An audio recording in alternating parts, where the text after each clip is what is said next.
Announce nyo ng onte para hindi naman parang naglanding lang dun yung simbahan. Naglanding.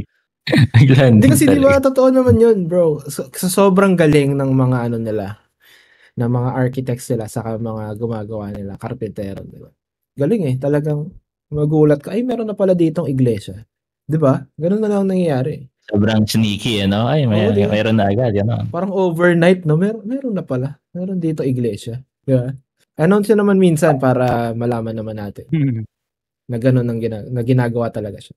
Kasi may innovative sila eh. I'm not gonna be surprised sa in the future baka i-3D ano na lang nila eh. Print na yung ano eh.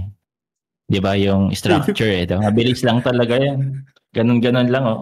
Uy, kasi ano, Pagka, ito, yung difference, ganito, 'pag Catholic Church ang ginagawa, makikita mo sobrang tagal, eh, 'di ba? Makikita mo talaga yung progress na binubuo pa yung church. pa-main character kasi sila, 'di ba? Sabi mo nga pa-main character.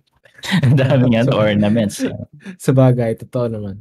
Uh, Kasi oo, ayan tama rin 'yun kasi every Catholic Church iba yung design 'no? Siya kasi uniform, eh. So, yeah. alam na kung ano yung itatayo, alam na kung ano yung design, ano na, alam na kung ano yung size. Yeah, yeah, okay. Yeah, gets, gets. Ano pa masabi natin dito to? Baka gusto mo nang i-close to.